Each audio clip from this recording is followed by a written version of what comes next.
Ahoy hoy.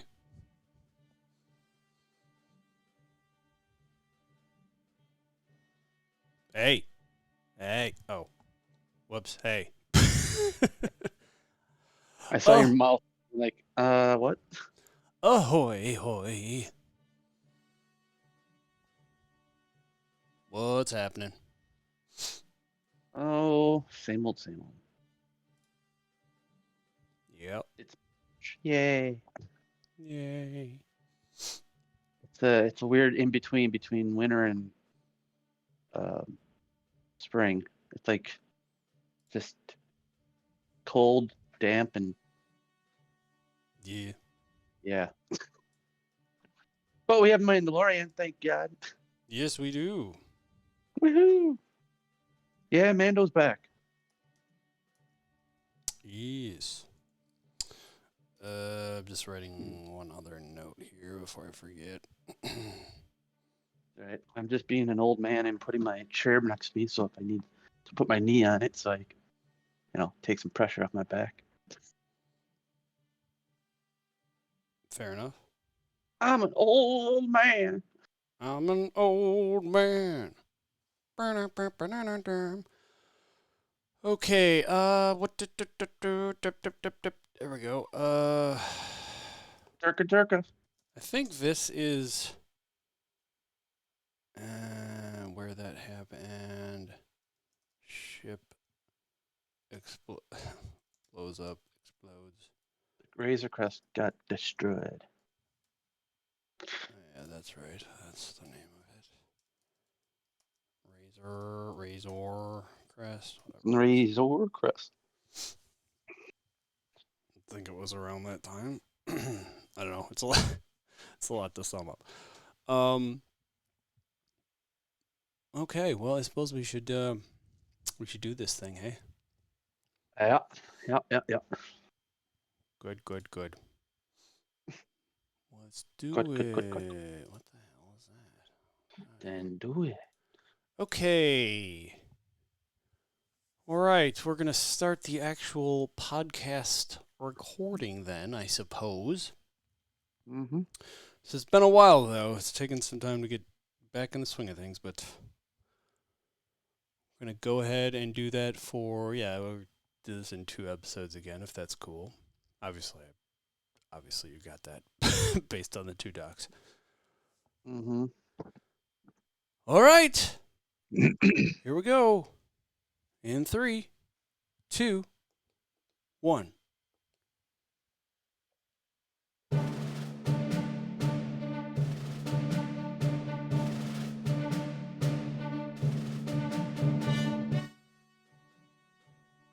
Hello and welcome back to Disnerds Plus. This is episode number 28. The Mandalorian, number 17. The Apostate. Am I saying that right? Wednesday, Yep. March 8th, 2023 is that is when we are recording here. It's been quite a while. That other voice Yeah. is Hey, Mike. It's Mike. been a while. Yeah, Yeah. it's been a while. I forgot It's how we been a do while. some I'm of like this. off of this stuff. That's Mike. I'm Shane. Yeah. We're back. We are back. After how long have we been gone for? Since quite a few months, I think. October? When was it? October, did you say? I don't know. I feel like it was October. It was before hunting, wasn't it? I don't even know. Time is a blur, man. All right. It all goes down like flushing a toilet. Just like that. Yep.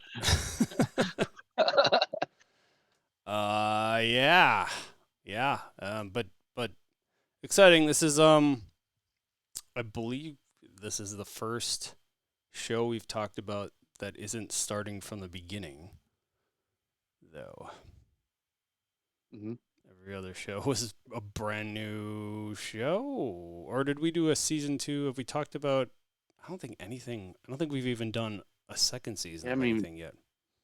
Nope. So this will be a first. but this is a show. This was, I mean, I don't know if I'd say it was the inspiration. I think it was kind of the inspiration for the show in the first place because, I mean, Mando was really the first show I watched on Disney Plus. Mando, Loki, and WandaVision did it for me. Like, oh, this is to be fun to talk about. Yeah, for sure. It was just I was so used to that Wednesday schedule initially, and I think The Mandalorian was, you know, kind of started that, and then I got used Watch to them it. change it like to Thursday or something again. Yeah, It's like, come on. it was perfect for Wednesdays, and now it's looks like it's back to that now. So, and you had a birthday last week, so we weren't able to record that day, but trying to get back on it, and here we are going to talk about 2 episodes today. But yeah, this is going to be maybe the the longest recap, the quickest shortest recap you'll ever get for 2.5 seasons, but we're going to give it a try here. Previously on The Mandalorian. So the Mandalorian, who is sometimes known as Mando and sometimes known as Djarin, he gets his bounty puck from Carl Weathers, which I wrote his name down. Karga, I guess. Chief Karga. Oh, what is his Karga? first? Oh yeah. Grief. I don't know. There's something on this episode where he says the name, and for a second I thought he said Creed, and I was like, that would be funny if he That would be. or Chubbs. Yes. But Good old Chubbs. yeah, so Karga, I think it starts out he gets a bounty puck from him, and he goes off to find this. I guess it's the German guy's name, whose name is escaping me now, but Hans Zimmerman or Zimmer? That's someone else. It's not Hans Zimmer, but Oh, yeah, it's that guy. I can't think of it now. He's a director, but anyway, he's the guy that wants. isn't it like Werner? Yeah. Werner Herzog. Yeah, there it is. Hey, see, worked it out. Yeah. So he's the guy that ultimately wants. I guess I don't even remember now if we learn right away if he's the one that puts out this bounty or not. Pretty much right away find out he's the one that. There's this 50-year-old target we're not aware of initially. And he gets there, and there's this IG-11 droid that's also trying to go after the bounty, and they both think they temporarily team up, and then they get there and find out it's this child that looks an awful lot like the same species as Yoda and Yaddle from, obviously we know Yoda better, but, and then we get the baby Yoda, memes and everything for years to come. And Disney saying, that they want it to be called the child for the longest time, or Jon Favreau specifically, that's the name they want to go by. They don't want this baby Yoda nonsense. And I saw a clip recently where Pedro Pascal was like, he's on a talk show, and he's like, we accidentally said baby Yoda, and he's like, oh God, Disney's gonna come after me. But so yeah, then the droid looks like he's about ready to shoot at the child, and so we hear a blast, and that's when shortly after find out that that Mando actually killed, shot straight through the head of this IG-11 droid, and then shortly after that, I guess we meet the armorer of the Mandalorians. This, we just know that there's a group known as the Mandalorians. It's And a little cell. yeah, that's a good way to put it, I suppose. There's like, I don't know, a dozen or more of them, maybe 20. I'd say maybe more. We don't know. Yeah, in this particular group, at one point, I guess at one point, we see a good deal of them, but anyway, she talks about how the people that I guess are associated with the race that Grogu is, of a group of ancient sorcerers called Jedi, and that he needs to seek out one of them to bring the child to them. And he goes, again, this is going to be a quick recap, but he goes through from planet to planet, basically meeting friends along the way, trying to find out more information, trying to find a Jedi along the way. He meets what's the pig man's name? I don't remember. Nick Nolte's character. That is. Oh, I don't know this. I know Nick Nolte, Mandalorian. His name is. Oh yeah, Quill or Kill or Quill or however you say that. Creel. Well, it's No. K-U-I. Keel. Kill. It's hard to say. Anyway, Keel. he at one point or another he winds up reprogramming this droid as that IG-11 droid, since it was on his planet,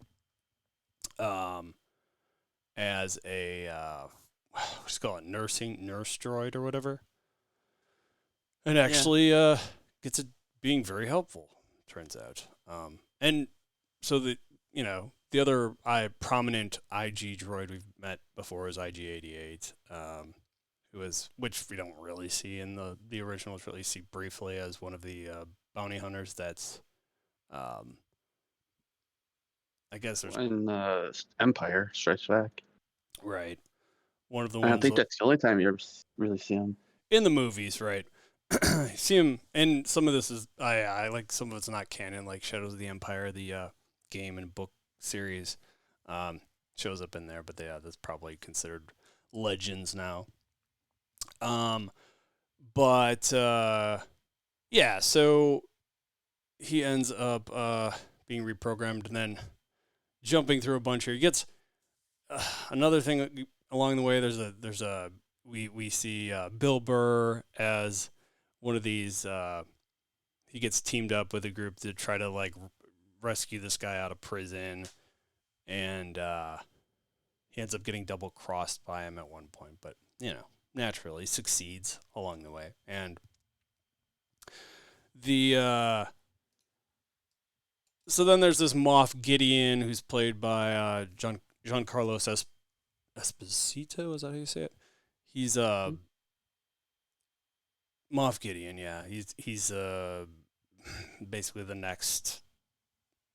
Is he the biggest? No, I guess he's not. I guess he's like maybe second in command in the new Empire. Well, I mean, I have feelings Thrawn is like the running the show in the background. Right, exactly.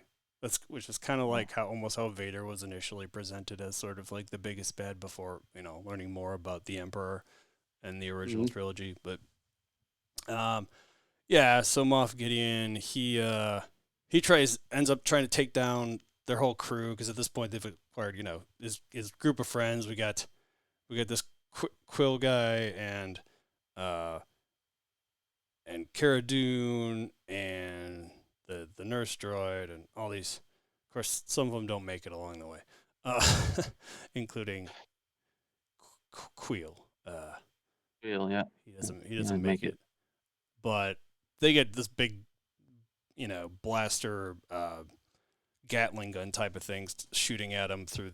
They get hauled up in this place was this on Tatooine at this point? I'm trying to remember. I don't believe so. It was like a Tatooine type of. Yeah, it must be whatever planet that Carl Weathers started out on, right? Navarro, Oh, is that where it is? Mhm. Oh, yeah. maybe. That makes sense. Yeah, so they get hauled up in there. And then, some of them evacuate through like a sewer system or a tunnel system of some kind. Something like that, yeah. And Djarin Yeah. gets injured along the way, and but the nursing droid IG-11 needs him to remove his helmet, and he's like, the whole time is like, no, that's against his creed. He can't remove his helmet. In front of a living being. Oh, That's right, but then he's a so. droid. But Djarin also has a thing against droids at this point, but he has to in order for him to get fixed up. So he ends up doing it. And that's the first. It's not actually the first time we did see. It's the first time that any other being sees him with his helmet off, right? Because we see him. Yeah. I guess we briefly see him when he's like eating or something in one of the planets along Yeah, but you only see his torso and taking his helmet off. Right. So, yeah. So then, they end up on this like lava boat, right? Yeah. And gondola. there's a bunch of stormtroopers on the opposite end of this thing, and so the IG-11 ends up like basically going through the lava to take out these troopers at the end. I think basically self-destructs, right? So that they can all escape. And along the way, Moff Gideon he's in his own like TIE fighter, and that gets taken down. The TIE fighter gets taken down, and that's when we see suddenly he uses the dark saber. Yeah, well, yeah, he uses the device. I was going to say, but yeah, the dark saber to get himself out of the TIE fighter, and that is where we see the dark saber on the live action screen for the first time, because prior to that it has only been in animated shows and things. Mm-hmm. So that was exciting. What's the things? Huh? What's the things? You said shows and things. What's the things? Oh, just shows, yeah. Well, maybe comics. I don't know. Games? Anything? Oh, maybe. I don't think I've ever had a dark saber in the game. Okay. Wow. But it could have been updated. Maybe. I don't know. We'll see. Anyway. Definitely shows.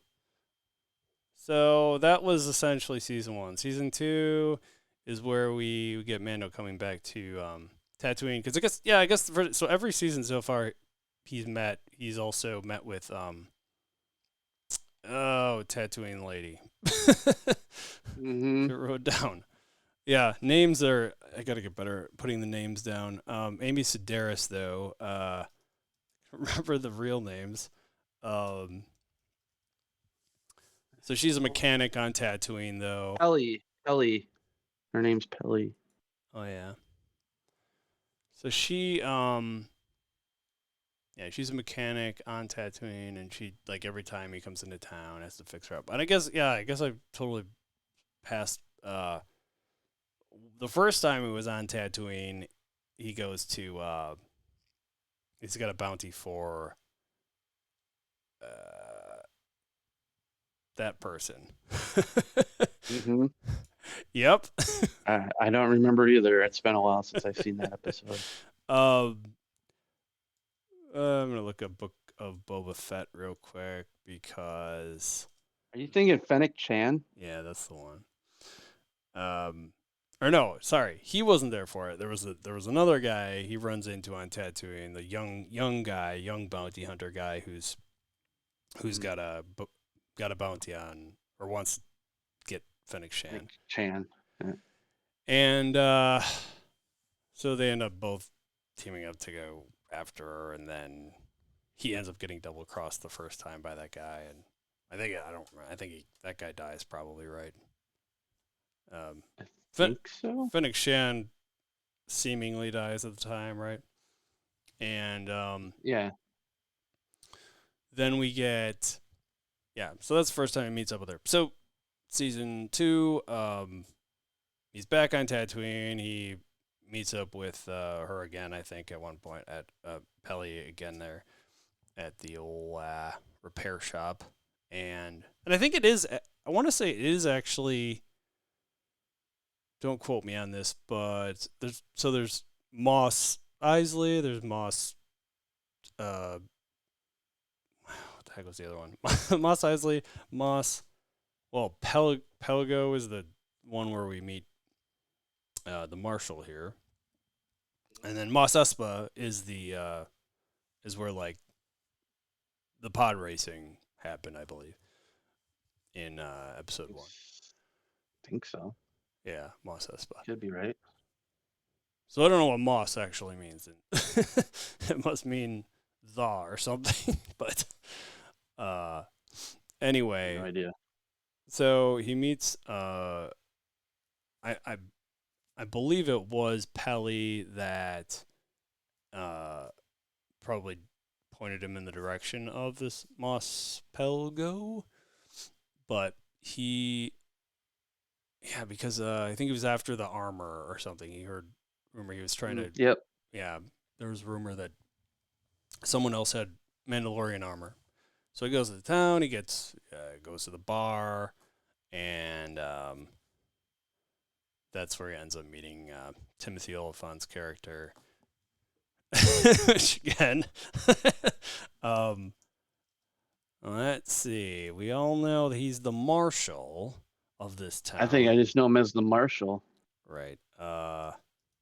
Marshal something. Yeah. Oh, it's like Van something or. Let's see here. I'm gonna get used to this. I'm gonna get used to having the whole cast and crew up on the thing. Timothy Oliphant plays Cobb Vanth. Marshal Cobb Vanth. That's where he meets him. He's wearing this armor, which is very obviously Boba Fett's armor right off the bat. Anyone that's seen the original trilogy knows this. And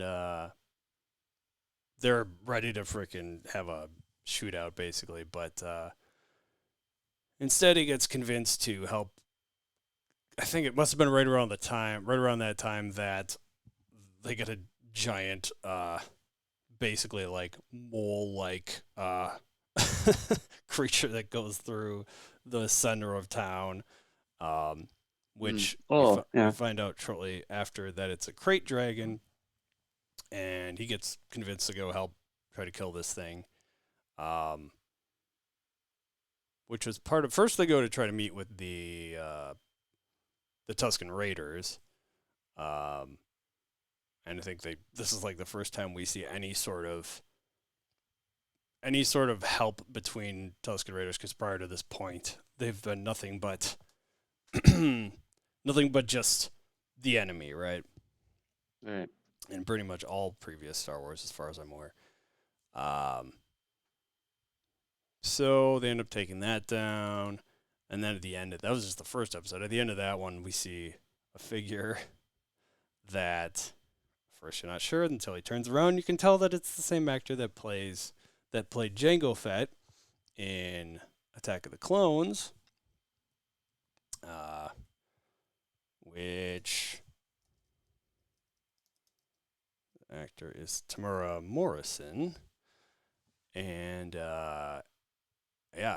so he's golden, like he's back in this franchise again, which is awesome. Clearly that's Boba Fett though that he's playing there, since they're obviously the clones. They can just play whichever.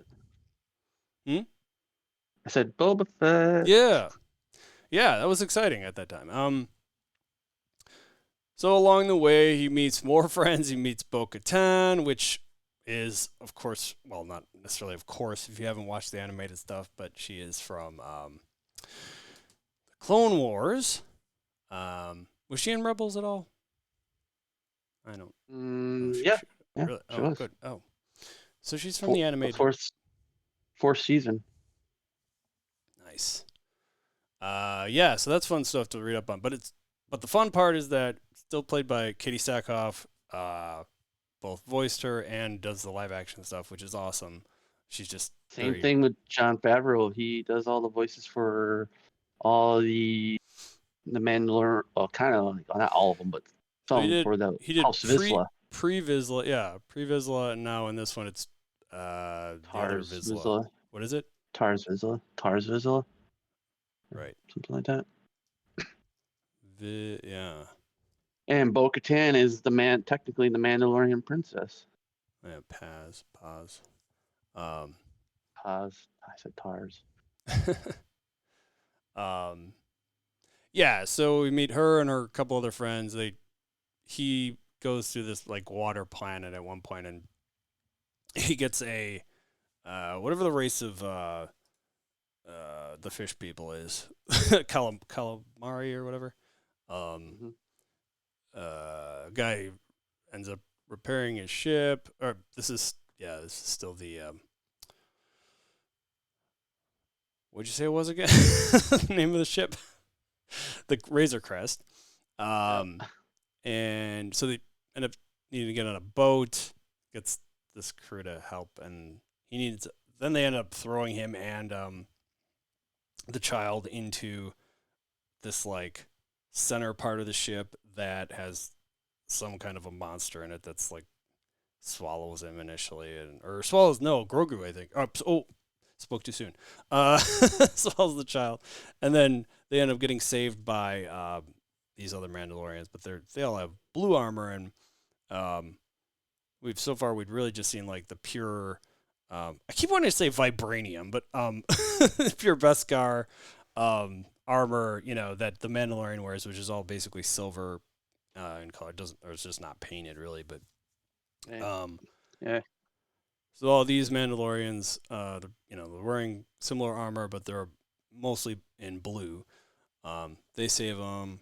They end up going along with him to this ship, this quite large, I guess, Imperial ship that has, I put in the Man in Black. Because he was the Man in Black on Lost, but he's like the head of this ship. They make their way slowly to the front of the ship. The guy, I think that guy ends up taking out the two people piloting the ship, and then he tries to. No, he does kill himself, right? Like he puts something in his mouth, like bites down on it that kills him, right? Electric charge is. Yeah. Something like that. I'm surprised you remember all this. I don't remember half of second season. Yeah, I know. This is just like pieces that are coming back to me. I'm surprised we're even going through all of this right now. Oh, yeah. No, we're getting there. We're getting there. So then Ahsoka shows up at one point. Ahsoka Tano, another character that we'd seen in the animated things. And, well, this is on another planet. And teaches Djarin more about the child. This is where we learn that the child's name is actually Grogu, and that Grogu was part of the original, had done training even since Grogu is 50, had done training back on Coruscant through the Jedi Council and all that, and she ends up needing to fight this lady that's got a pole arm made of Beskar as well on that planet. But yeah, so and then at one point Boba Fett ends up showing up, and that's where they kind of end up teaming up against some of the baddies, and that's also where the Razor Crest, his ship, actually ends up exploding to bits. Then we get Bill Burr again. His character comes back. They team up on this other planet. They need to infiltrate some stormtroopers. And finally, in that episode, is where we get they're on this other Imperial ship. I guess it's Moff Gideon's. Is it a Star Destroyer they're on? No, it's something smaller, like a Other ship. cruiser. Yeah. Gotcha. That's where Don't know what it's called. the Mandalorian, Din Djarin ends up fighting Moff Gideon, ends up winning, gets the Darksaber from him, which Bo-Katan turns out is pretty pissed about because she really wanted that to actually be able to lead her people. And they get hauled up in this sort of the bridge of the ship, right? And all these dark troopers come to life, which this is the first time we've seen them in quote unquote live action also, right? Yeah. They were I think on one of the video games. Right. And this was really cool. And then like they seemingly look like they're gonna get taken down by these things because they are just like they end up getting to the door of the bridge and end up punching at it, punching. Like there's just they look like they're getting through this thing. And it's right around that time that we see an X-Wing fly in and then mysterious music. Out comes a person in a black robe. And at this point, we're like, oh my God. And then proceeds to slice through these dark troopers like butter with a green lightsaber. And then at one point, we get a shot of the black glove on this character's hand. And then slowly but surely, it is revealed. Once he gets through all the dark troopers, and then I think the last one, he uses the Force to smash with the Force just for effect and just like compress like an aluminum can. But right. turns out to be Luke, of course, and that was a really fun, really satisfying end to that season. And then we get season 2.5 basically with the Book of Boba Fett, which just tying in the parts that matter here, really just that he gets a new ship. He gets a ship from the old Starfighter. Naboo Starfighter, yeah. But it's like you see him in episode 1. They got kind of a yellow goldish look, and this is basically all silver, which is appropriate for the Mandalorian, who is also all silver. And he also goes to visit Grogu at this school that's being built, which we I think recognize from the new trilogy, the sequel trilogy, as the school that Luke teaches Ben Solo at. And possibly we don't know for sure, but I would. The buildings look imagine similar, I believe. So, and we do know that was a school that Luke had taught him at. But whether or not it was this exact one, I guess we're not 100% on that. But so we meet back up with Grogu, Luke, and Ahsoka. Ahsoka's there as well. And I guess it seems like there was some speculation that they were like dating or something, but I don't know, Jedi aren't supposed to do that, right? No, and I don't think Ahsoka would do that, really. That'd be weird for her. Yeah, because his dad like taught her. Yeah, it's kind of like a younger brother almost to her, but Yeah, there may be more friends, but so then the reason the Mandalorian or Din Djarin had come there is because he had this Beskar chainmail made for Grogu, so he's giving it as a gift, and then Luke gives him this choice. He has to choose between the chainmail and, is it a lightsaber? Is the other option? Yeah, I believe it was Yoda's lightsaber, to be honest, because it was a little one. Oh, wow. Yeah, so then we find out shortly thereafter that he does indeed choose the chainmail. And so he's back with him. Grogu is back, baby! And then they go help Boba Fett out on Tatooine to kill a Rancor. Or no, the Rancor's on their side, just kidding. Yeah. They were killing the Pike Syndicate, the spice That's runners. right. That's right. Drug people. Right, because they're spice smugglers. Mm-hmm. Right, which is another thing we see in some of the animated shows. Somewhat. Yeah. All right. Well, that's about it. That's all the time we have. Good night, everybody. All right. The boss catches us up. So onward to episode 17 or chapter 17 of The Mandalorian. We are introduced. We start off at a forge of sorts. We see the skull on the wall, which, as we learn more about these next couple of episodes, is of the mythical beast, the mythosaur, which kind of just reminds me of unobtainium or some of these other like dumb names. It's really got myth in the name. I never even realized that that's what that creature was called. Mythosaur. Yeah. But then there's a so it looks to be the armorer again. They're initially kind of banging on like a disc, which turns out to be she's making a new helmet, a new Beskar helmet. Oh, foundling helmet specifically.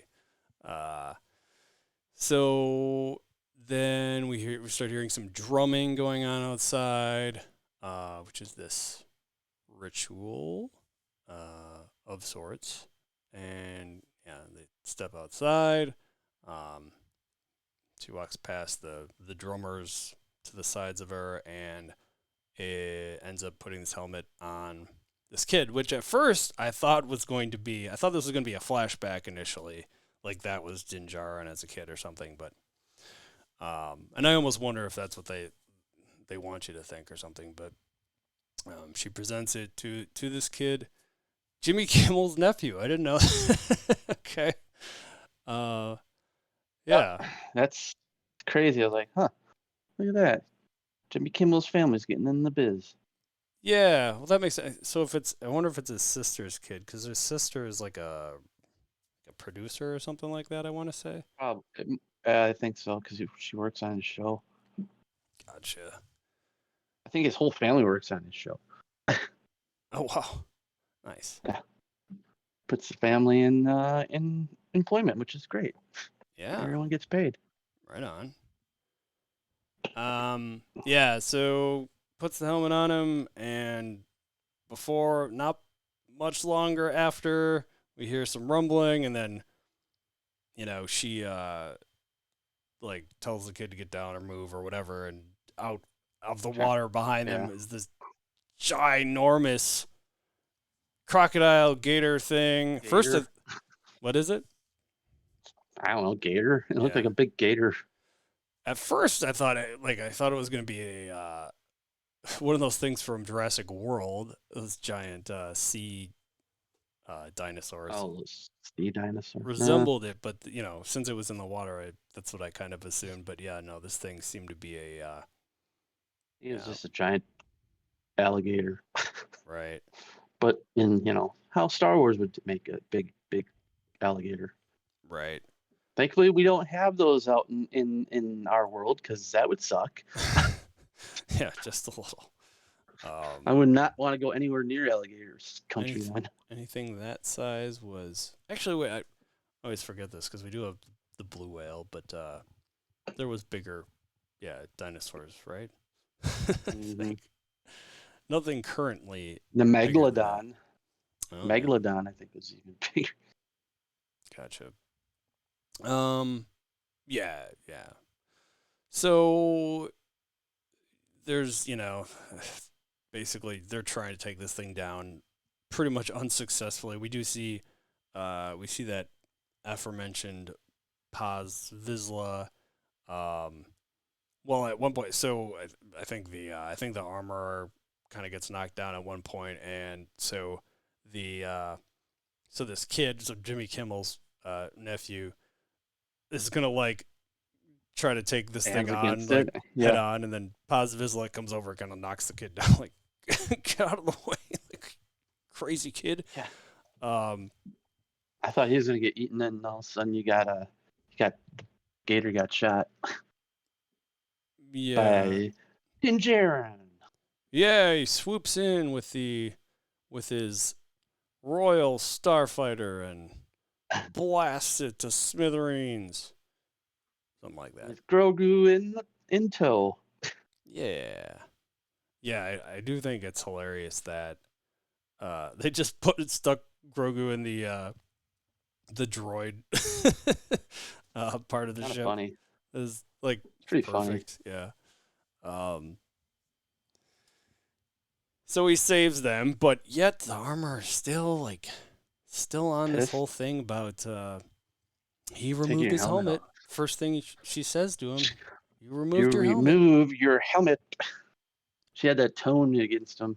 Yeah, like, sorry, we can't help you here. And they so she, he's on about like, but what if I do? What if I do bathe in these living waters on Mandalore? What if I could? Like, even though she's like, it's not possible, man. Like, it ain't gonna happen, dude. Sorry, right. Bye. But she agrees. Yeah, gives him the whole, this is the way. Yeah, if you can make this work, if you can find a way, sure. If you can bring proof, fine. But until then, get out of my face. Be gone. Be gone with you. So then we see, as they're traveling to their next destination, because it's not going to be Mandalore right away, but we are in a hyperspace wormhole, I guess, right? And I'm glad. I was hoping you'd put the name down here. I recognize these as I put space squids. I was like, what the hell, space squid? You don't remember them? Damn it! No, I'm not gonna. That's okay. I don't remember. I didn't remember season 1 and 2 that you just recapped. So I mean, yeah, names I'm not gonna be bits and pieces. Yeah, exactly. I remember. Yeah, bits and pieces. I'm not gonna remember the name Purgle though. But it's I think it's an Easter egg. They're getting ready to start showing you. Go back to the rebels and go and start searching for Ezra Bridger. Yeah, because he's in Ahsoka, right?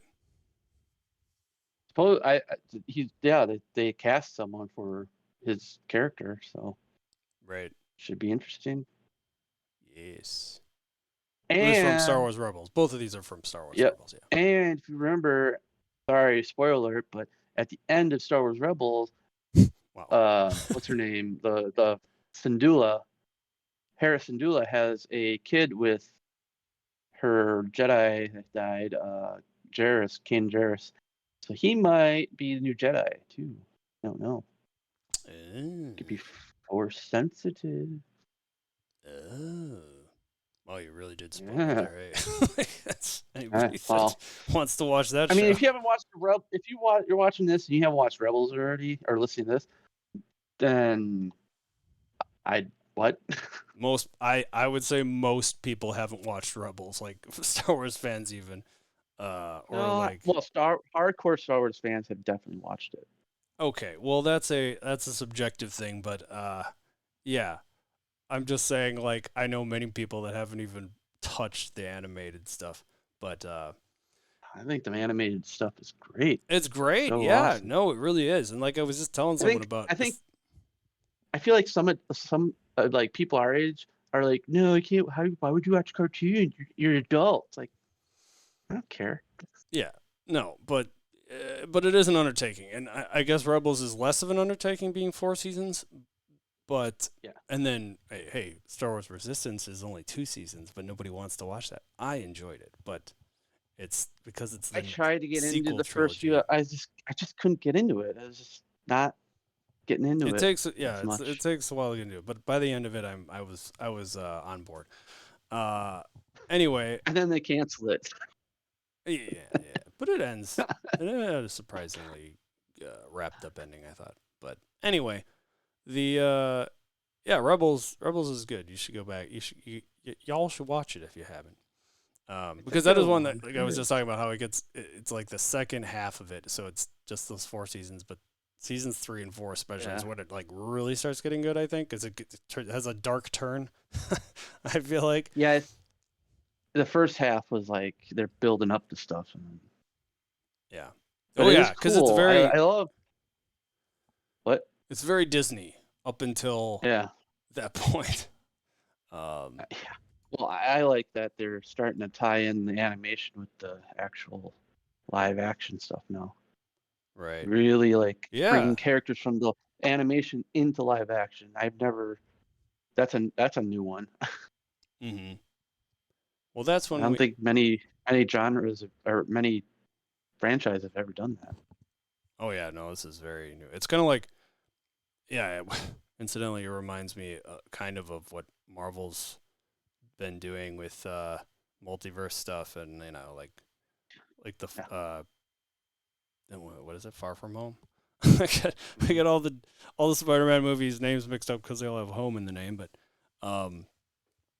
yeah, kind of like what they did there, or what they did with not to spoil anything about that, or what was the other one? The Multiverse of Madness, like that kind of stuff. Just basically they through into crossing movies. Anyway, there's gonna be I bet you one of those. Not to get off the Star Wars, but I bet you one of those Marvel events is gonna you're gonna like have a live action person break into like what if the what if animation and all of a sudden turn animated and get stuck. Well, yeah, because they did it with that movie, right? They did the reverse. Yep. Yeah. Yep. Sure. Be neat. So anyway, the the Purgle, these I don't know what else to call them, space squids, basically. Space squids. They so they're going alongside the hybrid space, the worm, what did I say? What did I call it? The hyperspace portal. Let's just call it that. Yeah, or wormhole, one of those. Wormhole, yeah. But they're going alongside it, and I didn't remember, I didn't know they were that fast. Yeah, Purgle is where the origins of light speed travel came from. That's how they say that like Harris and Duel always said that they were a menace and they destroyed everything, but then there's others that said that that's how they figured out how to go faster than light because of the Purgle. So were they, when we meet them in Rebels, are they traveling at light speed? Yeah, they can. But when we see them in the show, when we see them, yeah, they're traveling light speed. When they took off at the end of Rebels, they went to light speed. But they don't have they can go whatever speed. Like they go slow too, right? Oh yeah, they probably take breaks. I mean, they have to probably recharge. Sure. All right. Well, yeah. So Grogu looks outside the windows and he sees these, and I guess I don't know if he's frightened by them or something, but this is the part I felt kind of bad when I see him. I'm like, God, is he the whole time? Maybe he felt them through the Force too. Because sure. I think he could have been just kind of feeling out. Because I mean, we know Jedi can feel their creatures and connect with them now. Sure. Yeah. So it was right when I see this, I'm like, he's looking out the window at all this. I'm like, is he like just stuck in that bubble? And then that question was answered immediately when he descends from that and goes and cuddles up with Din Djarin. Guess he's free to move about the cockpit or whatever. But as little cubby. Yeah. So then we arrive on Navarro, back on Navarro, I guess, and we see they pass some familiar creatures along the way. I don't know what the race is called, but the monkeys, essentially the monkey parrots. I don't know what else to call them because they're the monkey parrots. The one from famous Return one. of the Jedi. Yeah, the most famous one being that guy whose name is Turn of the Jedi. I have to look this up. And he just like went nuts. He's like, before he dies. Yeah. Jabba the Hutt creature is yeah, there he is. Salacious Crumb, and he is a monkey lizard they call him. Monkey lizard. Kawakian is what those are called. Anyways, the whole tree of them along the way here.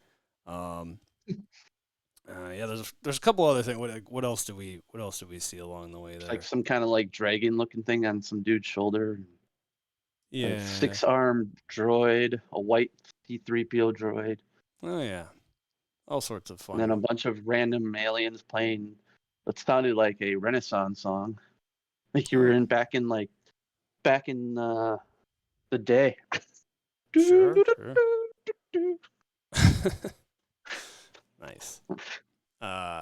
They also run into there's a statue in the courtyard of IG-11. Well, we think it's at first I think it looks just like it's a statue, not the actual IG-11 at this point, but there's a tribute statue basically made up for him there, since he sacrificed himself for the greater good from the first season. Yeah, that's crazy, like that long ago now. But then so we get High Magistrate Karga showing up. High Magistrate, he has to correct people a couple of times. High Magistrate. And he's got this cloak with 2 droids in the end of it as like holding his carrying it. Yeah. Yeah. Which is kind of wow. It's funny. I didn't think that seemed like his character, but it's kind of gone to his head a little bit, I guess, that he's in this role.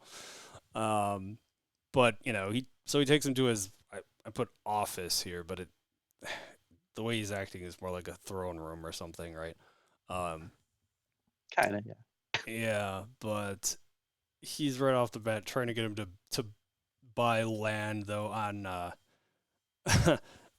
on Navarro, I guess, to stay there, which is it's like he likes him, he wants him to be there, him and Grogu, but he has to say a couple of times on this episode that he's not interested in that right now. He's got another mission.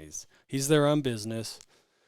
Mm-hmm. So they're then he gets alerted that there's pirates there. They have to go back down to the courtyard and deal with these pirates at a school, or a place that is now a school.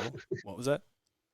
It used to be their old bar where the magistrate was handing out bounty pucks.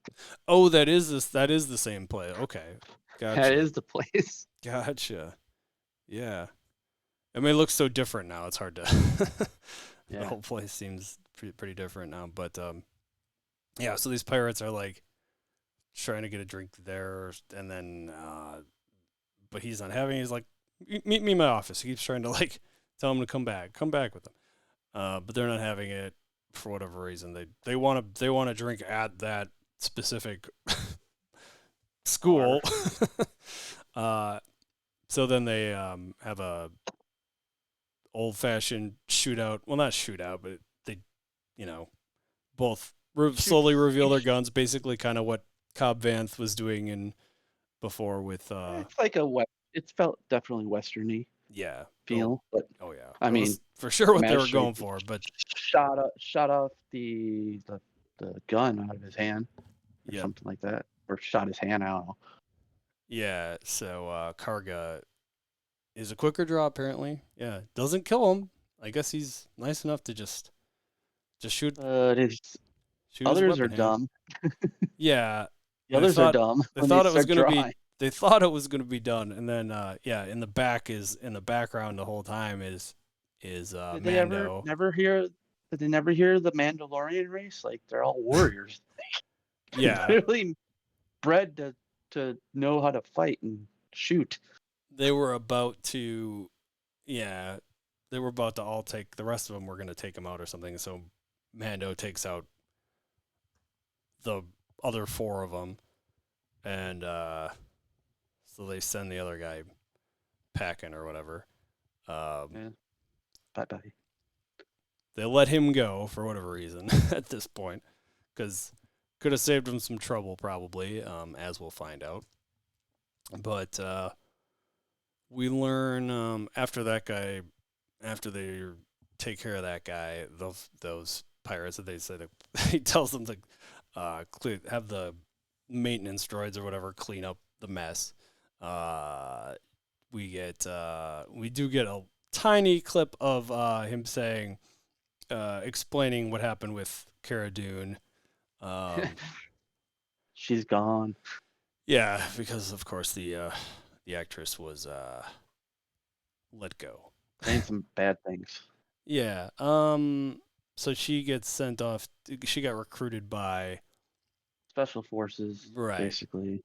Which I think is That where is she somewhere came from originally. Right, But she right. was like Rebel Special Forces, so Right. they're like, oh yeah, she just went back to her old job and she's just traveling the galaxy around. Right. You'll never see her again. Yeah, exactly. And then we do hear what happened to Gideon as well, that he was sent off to, I don't know if it was like a prison or something. Right, something like that. So this is around this time is where we hear Mando's playing. Like he wants IG-11 back. So they go down and they're looking at the statue, and Karga's like They take it apart or take it down. Yeah, and it's reluctantly initially. I mean, it didn't take much convincing but Djarin's like, needs to be him, basically. Like he's very adamant that this is the droid for him. Oh, you need him for going to Mandalore. Yeah, and I think this is the one droid he trusts at this point, also. Yeah, basically. So he until he powered it on. Yeah. And he, he's talking about how they only were able to retrieve so many parts from it, and I guess presumably the rest of the statue is all just. It's all made from look like bronze or something. Right. Kind of. Well, so they took whatever bronze is in Star Wars, but. Right.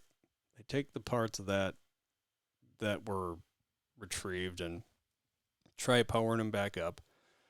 And initially there's nothing. Initially they don't get any signal or whatever. Trying to jumpstart it essentially.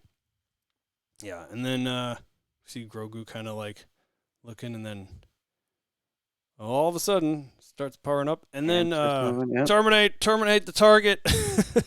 Starts immediately trying to take out Grogu again. What was that? Goes back to his old standard programming. Kill. Yep.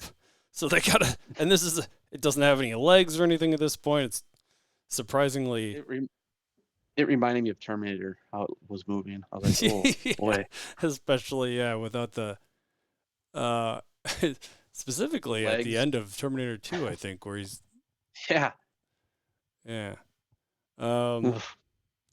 Creepy. But, yeah, it was. They had it done stop motion or something, because it looked like stop motion almost, how it was moving, like the old ways they used to do that. Well, the funny part is nowadays CGI is so good that you probably can barely tell the difference between what is and isn't. Stop motion's gotten better too, but yeah. So it ends up on the floor at one point, trying to crawl around and Grogu around, and I don't know how exactly that's. If they have was it a bust of Karga? He has his own bust in his own office. Like that's a little. What is that word? Full of himself. Yeah, basically. Like egotistical. Yeah, but luckily his droid is smarter and just dumped the bust right on the head of IG-11. Oh, okay. It was his droid that knocked it over. Out. I was trying to figure out how that thing fell over. Yeah, it went right onto the head. The droid's just kind of like there, right behind the bust, and he goes, whoop. Yep. So then Karga's after that trying to talk tell him how he's got the best droid smiths to work on it. He doesn't have to, like, it's not a job for him to fix IG-11, but we learn it's the Anzellans. Anzellans. I think you said Anzellans. Sure, yeah, okay. It's alien Sorry. race that, whatever. Doesn't, made up alien race. They're about the size of a bottle of like that. Right. Which we have seen, as far as I'm aware, just one other time. Babu Frick. Right. One of the. Hey, Babu Frick. One of what probably people would say is the highlights of Rise of Skywalker, I suppose. Yeah. I guess the same actress that voiced Babu was voicing those ones too. Oh, yeah. Makes sense. Nice. Yeah, adorable. So they try. I liked when Grogu tried to grab one. Like hugged it or whatever. It's not a toy. And he's like, he said. "No, baby, no, bad baby." I was like, "Holy!" But yeah, they try to fix it, and then it's like broken English they're speaking. They're like, Yeah. no, broke, no, can't fix or whatever. And then meanwhile, outside, so Din Djarin's in this like little dwelling, like tiny dwelling. I guess he's like hunched over or something, and outside, looking in, looking down in is Karga trying to translate what we can already understand for whatever reason, but Din Djarin's struggling initially, and they keep saying no, broken, and then that's when we get Grogu like hugging one of them or whatever he's doing. He's like freaking out. No, bad baby. So yeah, they say this. They're acting like it can't be fixed without this memory memory circuit of sorts. And they said they don't know where you could even find one now. But he said if I can find one, Din Djarin said if I can find one, then they said oh yeah, then we can fix. Yep. So that's his next mission. Is old. Yeah, he's off to find this memory unit of sorts, and so they go back to space, and that's where we run into the pirates again, who they're trying to take him out because he took out four of the men or whatever, and this pirate. I keep wanting it to be, what's I know his you face? want Hondo. Yeah, Hondo. why is Hondo? Is he like because he's like he's still alive as far as we know, right? As far as I know, yeah. Yeah, he's gonna show up at one point. I hope it's this season. I just know he's gonna show up. That would be nuts. Oh, because he has to be. Because if you do the I mean, they already brought the bounty hunter on. What's his name? Cad Bane, yeah. Oh right, yeah. I didn't even forgot about that part. Yeah. Cad Bane. Because he's at the beginning of Book of Boba Fett, right? Right. And he's at the end. At the end. Book of Boba, yeah. Oh yeah. But I mean, you got him. You got Fennec Chan that was introduced in Mandalorian, and then she went over to animation. Now she's in both. Oh. She's in the Bad Batch. Right. Yeah, there's a lot of. That's right. Oh, I gotta catch up on that too. But that's getting good. That one talks all about what happened to the clones after Order 66, and it's only getting better. Nice.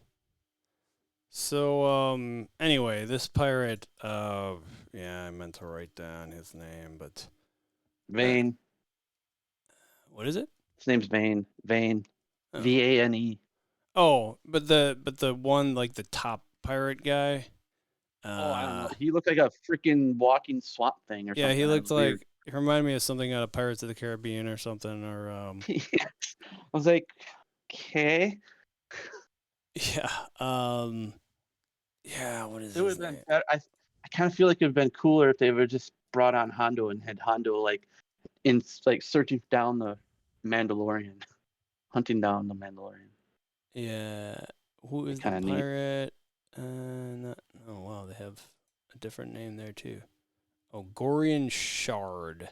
Yeah, Dorian Shard. Yeah, why does he look that way? So that's just a different creature, I guess. Or, yeah. It's a new one we've seen. Yeah. They keep doing that. Yeah. Well, I mean, it's a galaxy, so there's probably more aliens we haven't even seen, really. Right. So they try taking him out. They even go through a asteroid field. Well, And very Attack of the Clones type of scene. Remember when Obi-Wan and Jango Fett were in the asteroid field fighting each other? right. So it's at least the third asteroid sequence, I guess, in Star Wars, as far as I'm aware. I'm sure. I There's mean, they're been fighting in space. plenty. There's obviously going to be some kind of asteroid fields out there. Yeah. So he takes out. I think he takes out another 4 ships at that point. Because then we get the one still. I think it's still that first guy you mentioned. Leads him directly to this bigger ship of this his mothership, his pirate ship. Right. Of the seaweed monster guy. So he's tells him, if you give us he just wants his ship, right?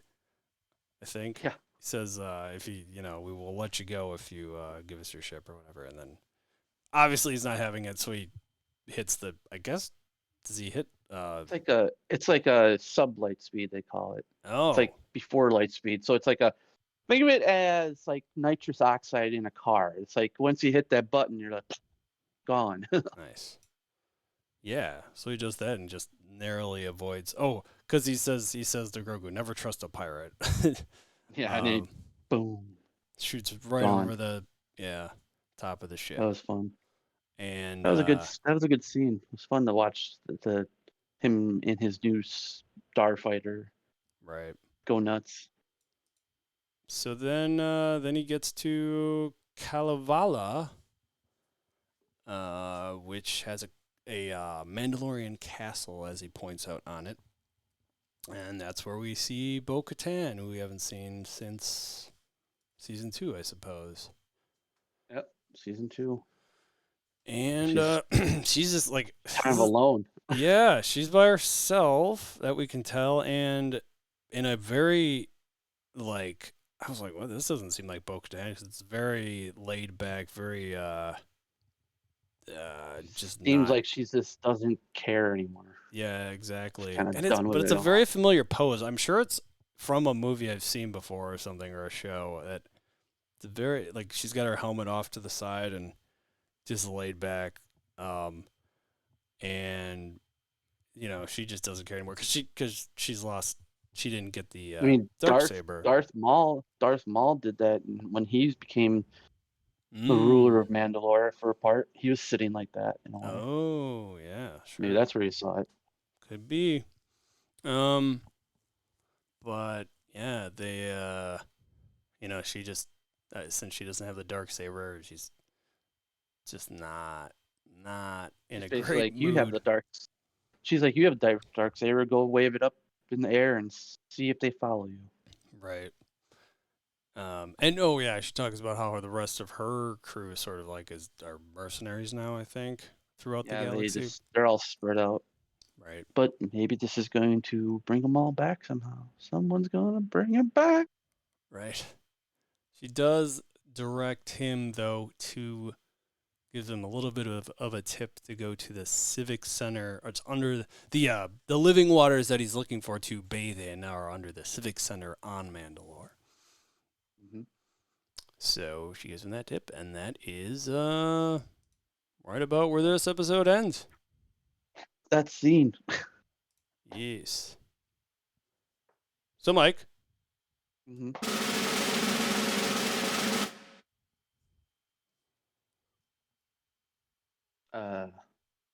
What's the scale again? 1 to 5? Well, 0 to 5, I suppose. 4.5. Pretty good. Good start. Pretty It's a good start. solid. Oof. I can't really disagree with that. Like that feels appropriate. That feels appropriate. I'm gonna say the Good. same. Not just because it's easy math. Oh, so yeah, that's math. 4.5, solid, good episode. I mean, you know, I would say most It's a good episodes of the start. show. This is just like one of the best. It's just from the beginning been just really well made, really well done. You Yeah. got John Favreau and what's his name? Dave Filoni. The one with the hat. Why Always. that name comes to me? So like other names, I just totally. He's a space on. genius. He's just the next George Lucas Yeah. And when it comes to story. right, and Favreau does it in a way so like all the the animated shows are so like they're kind of out there in a way. I feel like they're like all these crazy ideas and they almost like lower risk, so they almost I feel like they just let them kind of go at it in a way, but kind of have to reel it in a little bit with the live action stuff. But it's just like everything looks so good with the volume and everything, and it's just polished and refined to a point where it's I don't know, it's just great. Yeah, definitely agree. All right. Well, yeah, that'll about do it for this episode, I suppose. Wow. Yeah. Thanks. Yeah. Thanks for listening. Thanks for watching. If you're at the live stream here, but hey, if you want to email us, you can do that. Disnerdsplus@gmail.com is where you can do that. The website's disnerdsplus.com. We're back to recording Wednesdays. I think we're going to change this. We're trying out the 7 p.m. thing. It was a little bit later tonight, but might try to get back to do, bring it an hour earlier. Just makes more sense probably. At 7 p.m. Central, twitch.tv/ShaveMadOx is where you can do that. You can find Mike at Cool as a Cucumber. You can find me at ShaveMadOx, and that'll about do it. Any last words?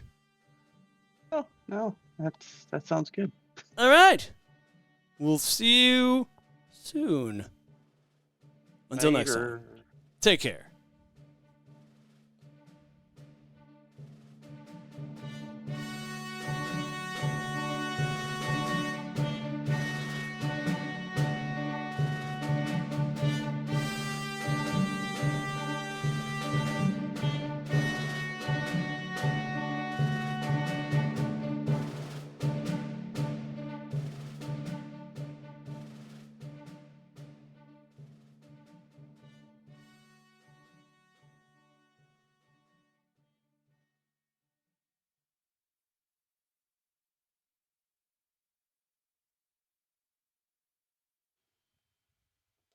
All right. Take a break. Yep. I need a break. This time I'm gonna sit because my back's starting to Yeah, fair enough. I like to tense. switch off too. All right. We shall take a quick 5. break. I don't remember what I normally do for this. I don't have like a be right back thing for this. What do I normally do? I guess I just keep the screen on and play the music and There you go. keep our video on or not. I guess we can keep the video on so people know we're away. Yeah. And just if you want to mute yourself or whatever. Yep. All right. See you soon.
All right. Okay.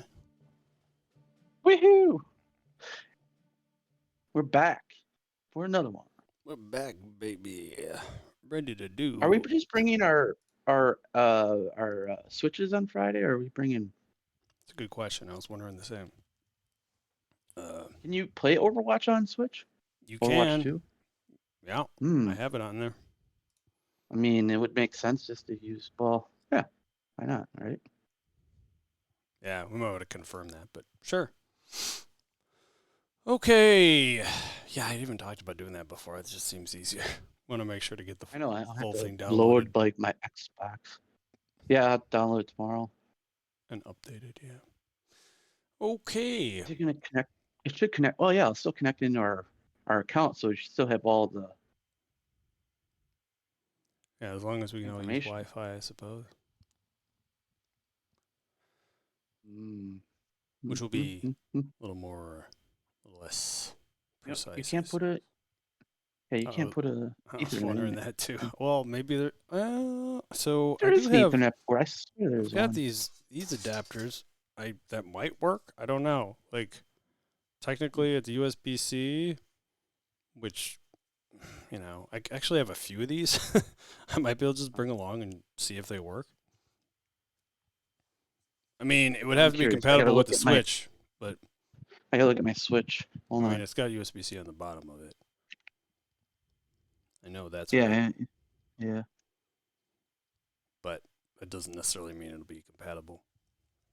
It's so weird that it doesn't have an Ethernet on this one. On these. On the Switch? Yeah. I mean, Kinda it's think pretty it's weird. thin.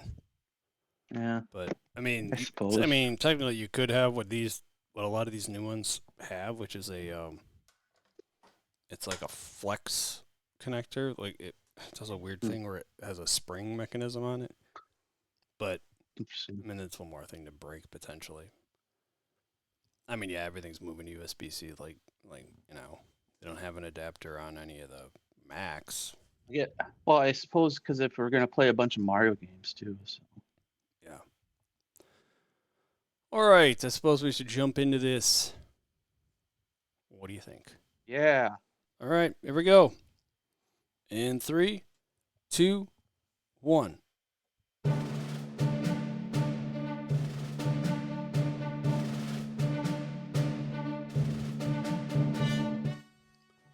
Hello, welcome back to Disnerds Plus. You know what? I forgot to say the tagline on the last episode, where we talk about your favorite nerdy shows on Disney Plus. Still getting back into the swing of things here. This year's episode 29. A minute. Episode 29 of The Mandalorian, Chapter 18, The Mines of Mandalore, for Wednesday, March 8th, 2023, as was the case with the last episode. Like we never That's left weird. or something. I'm Shane. Oh, I'm Mike. Hey, Mike.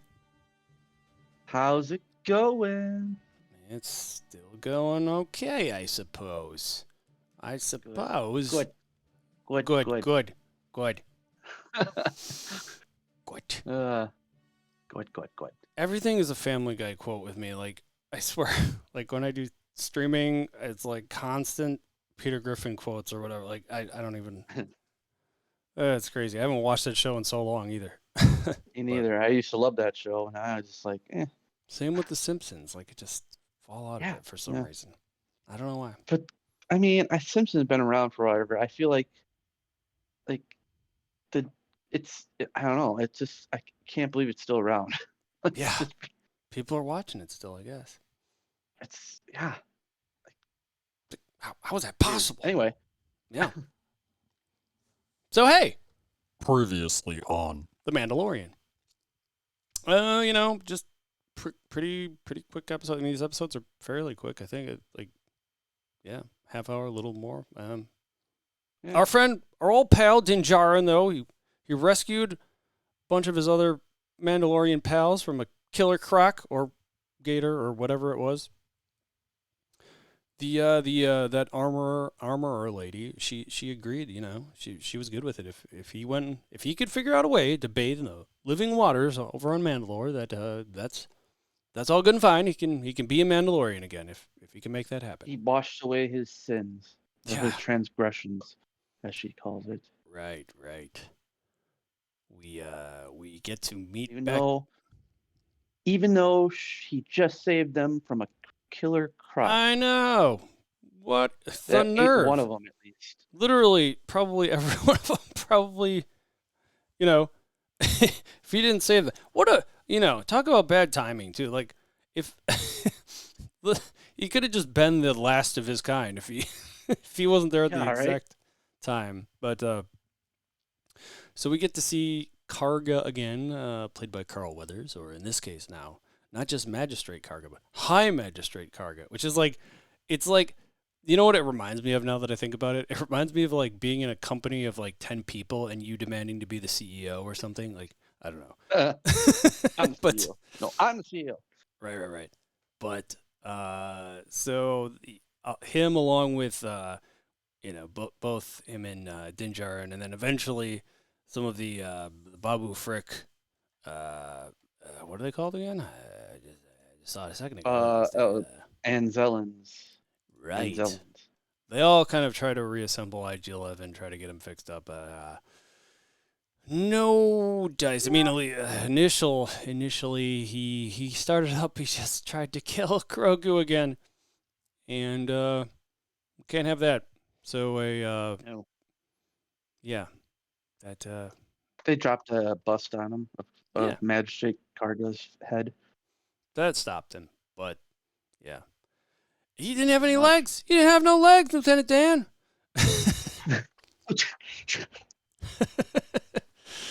Lieutenant Dan.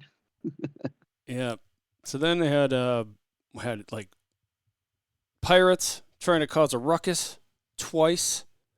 Cool asteroid dog fight scene. Yeah. And then a seaweed pirate that was on basically like their equivalent of a Star Destroyer, whatever that ship was. Yeah, I don't know. I think we'll see it again, though. I have a feeling. Then we get to see Bo-Katan again, but she was just not in the mood.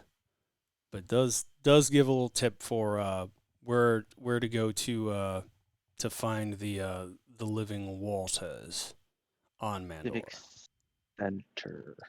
Yeah, Civic Center. So yeah, we'll talk about this more on this episode. But Tatooine. Yeah. Tatooine is the opening scene in this episode. And I thought it was kind of a cool, it was an aerial shot, and it sounded like pod racers. Was that what it was? No, those were speeders. Those were just speeders. Yeah, gotcha. And then there was a like a bike speeder on the other side doing like donuts. One of them, but whatever. There is podcasting. There's pod racing, in the Boonta Eve. But the Boonta Eve is supposed to be like some kind of holiday thing now. Right. I think before in the legend, it was actually just because of a race, and they called it the Boonta Eve. Gotcha. So, it's interesting. Yeah, I've certainly heard it prior to this. I believe it was in episode 1. Yeah. Yeah.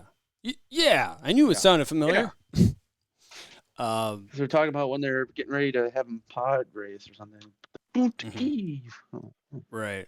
So that's I didn't notice when those speeders were like going around the corner at the beginning, one of them like bumped into something. I don't know if you noticed that. I was like, I saw that. A little bit. And the other one got the head and was like, oh, there you go. Yeah. So then there's also fireworks going off. Initially I didn't know that's what this was, but we meet our friend Peli again. Peli.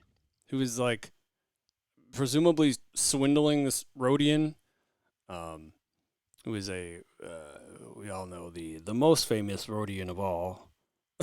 The most famous Rodian of all. I can't think of the name of Greedo. Oh yeah, Greedo. I should know that. I had him as an action figure when I was a kid, like in the pack and everything. Right. And so then I gave it to my cousins, and they. Oh, That I know. sucks. I should have kept it off, but anyway. So yeah, so she's talking to this Rodian, and like first, she's talking about the repairs to it, and then the Rodian's arguing with her, and they're arguing back and forth, and eventually he leaves, and she asks like the picture, is he gone? Is he gone? And by the once they confirm he's gone, then the Jawas come out and like she asked them to put the part back in, like presumably they took it out in the first place or something. Yeah, they basically swindled them. Right.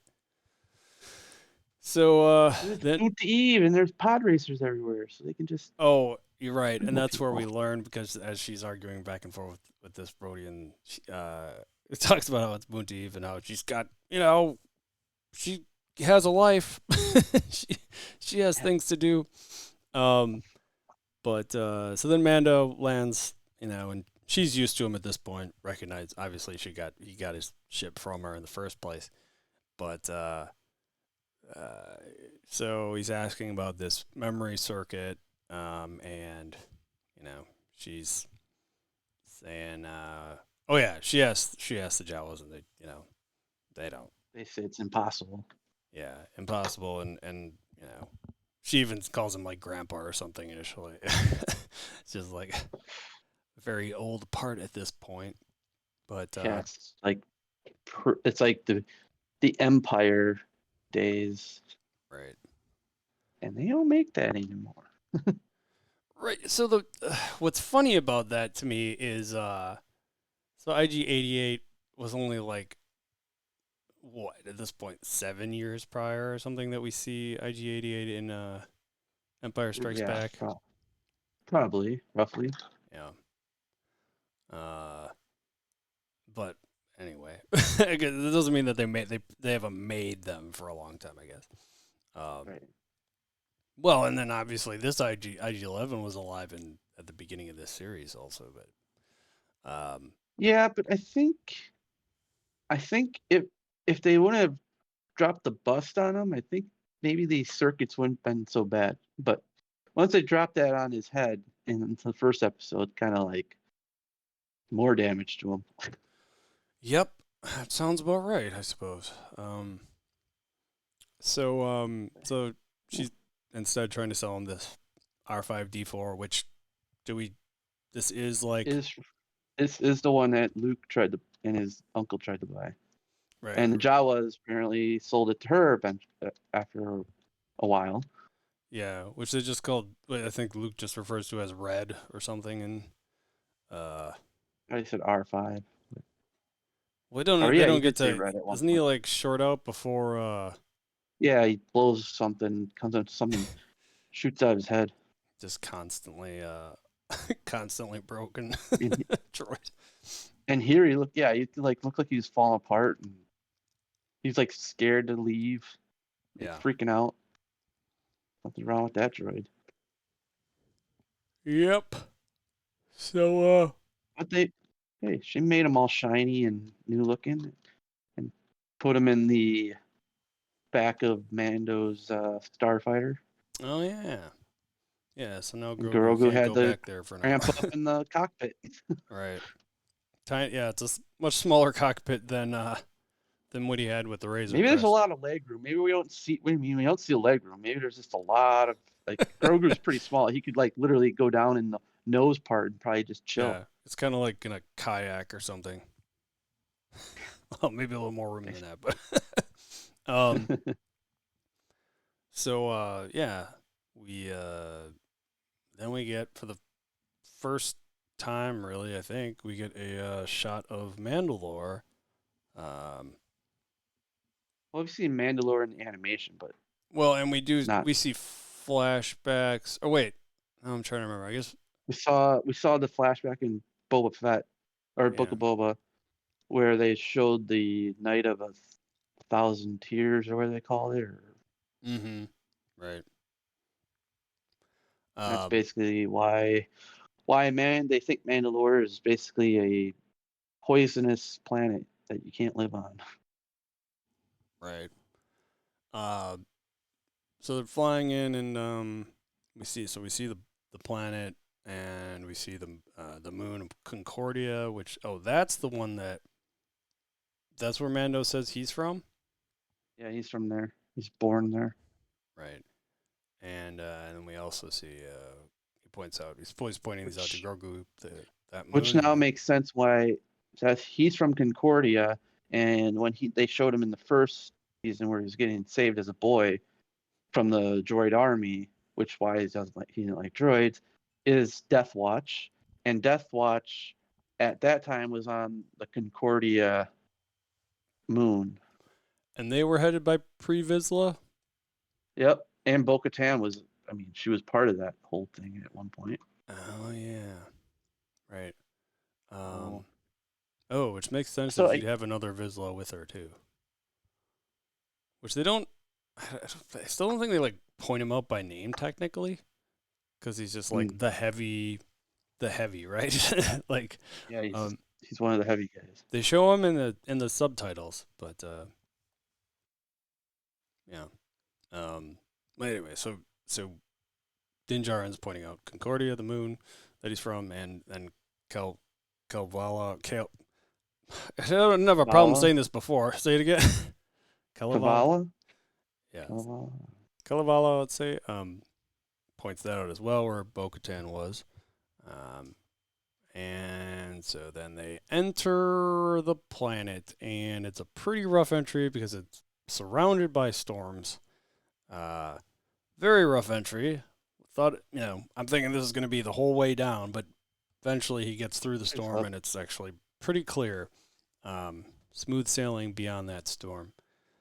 At first, I thought, when I first saw this scene, I thought, oh, look, there's grass on there. But then you look closer, you're like, oh, that's the surface just crystallized. Oh, that sucks.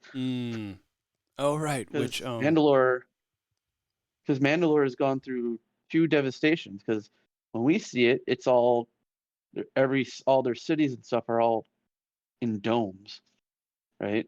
And because of basically the first war, basically killed all the vegetation and everything on the planet.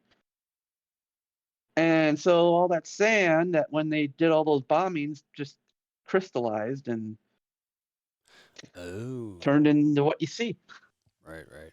Which I Crazy. failed to mention, I think. I don't know how, in the previous episode about how he brought that relic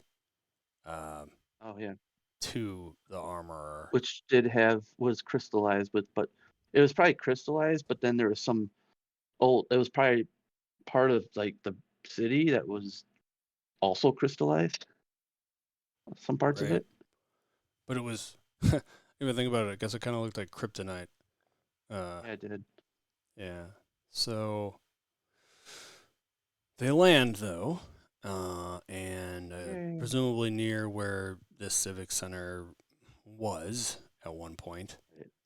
And so he tells R5. So R5 is a little bit of a wuss of a droid so far, because he was reluctant to go with Mando in the first place, and so he's like, that's not an ask. He tells him to go collect some samples. Go do it, yeah. So very reluctantly, R5 goes over to take some, and then of course they're watching, and as I'm watching this, I'm writing this down, R5 takes samples. And then I'm like, deleting, because I'm like, wait, we don't know if he actually took the samples yet. Nope. Disappeared from the radar. Okay, great. Yeah. As expected. You're like, great. So, of course, then Din Djarin has to go investigate what happened to R5. But before that, he has to, I think he puts on the pressurization or whatever, or helmet. Yep. And couldn't help but feel like it was reminiscent of Vader as he's breathing at this point. A little bit, yeah. A little bit. So he goes all the way to the in this cave, I guess, and that's where he sees this city essentially. So what kind of seems like an underground city. Well, I think it's part of the city, part of the dome that you see destroyed later. but I think it's just a section of it. But they're just under part of where, I guess it was probably bombed and just turned into like crystallized caves, and just has an opening that's to the city part, So or when for built down. when we see Mandalore in I guess Clone Wars, would this be the city that we see there? Yep, Okay, yeah. that's the same city. That's the main. That's their main big city. I mean, it comes out of the ground, but yeah, it goes down deep. But it's pretty unrecognizable at this point. Like it does not look. It used to be just a desert kind of look. Now it's just crystal looking. Yeah. So it sucks. So yeah, he sees this. He proceeds to get attacked by what we learn are let's see here. I don't remember what they were called, but they look weird. Alamites. They're natives or something. Yeah, they've got like 8 eyes, but they're humanoid at the same time. They look like 8 red eyes. eyes. They have like spider heads with human body. Mm-hmm. And so he gets attacked by him, but he takes him out pretty rapidly, and also finds R5 right there. I guess unharmed, just about. But yeah, I guess going in the cave is probably why why the radar went off or whatever. So they take him back, takes R5 back to the ship again, and they do an analysis of the air, and he was surprised to find out that it was in fact breathable. And this is where he's like, yeah, maybe this planet's not actually cursed. And yeah, because it was breathable, so Grogu is able to breathe it. So he goes ahead and gets him out, and they go back to where he took these Alamite people out, and they descend down into the city, or the previous city, the Civic Center.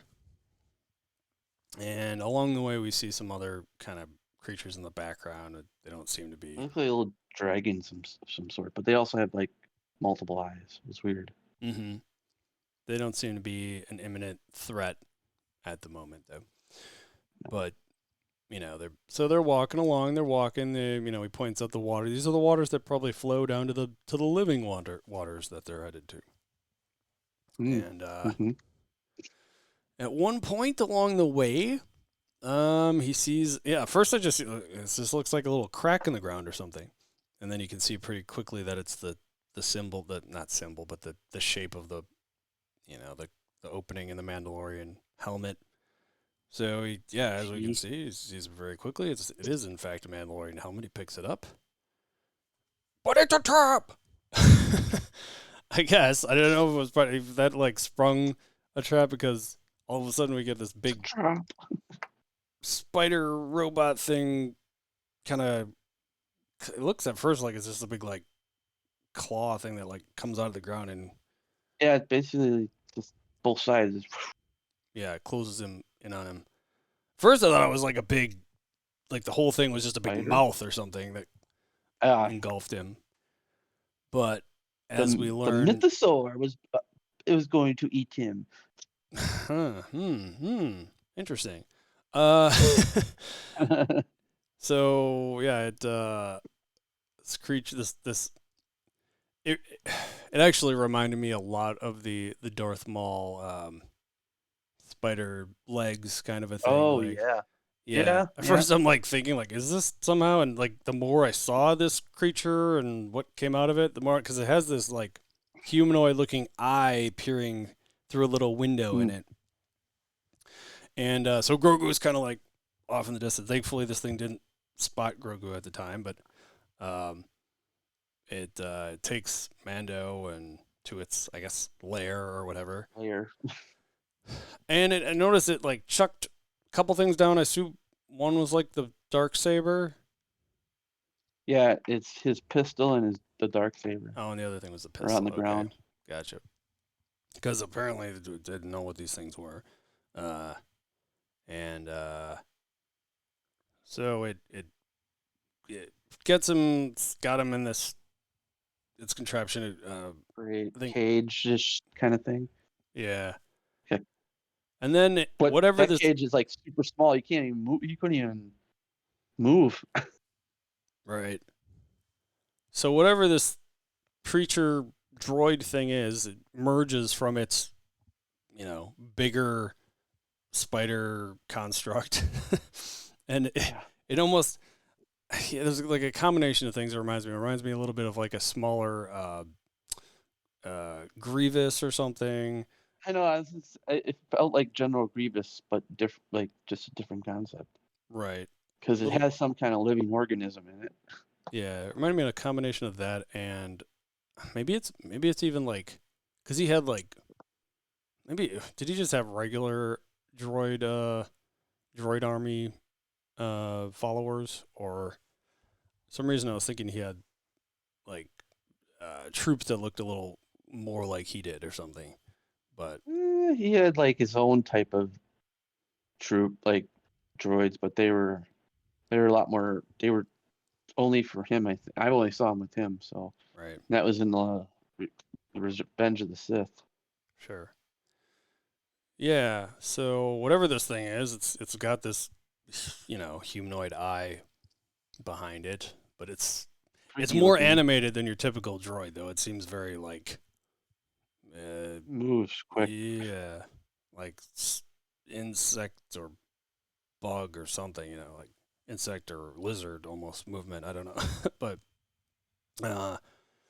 gets around pretty good, and so after it runs off and goes to do whatever it's going to do, whatever it's doing, minding its own business. And so once it leaves, Grogu goes over and tries to use the Force to lift this metal structure up to get Din Djarin out, but not quite there yet, because can't get it fully open, and then it kind of smashes down and makes a loud noise. And of course, this creature hears it and goes over, and then but we do get Din Djarin just saying like, "Get Bo-Katan," right? Yep. So Grogu thankfully understands this and smart enough to get in his little module, his little what do you call it? Did he do like a flip out, like? Oh yeah, to do like a Force awesome. flip onto it. And he flipped on Peli when he saw her like out of the cockpit. That's right. That was like, hilarious. What? Yep, he's getting good with that stuff.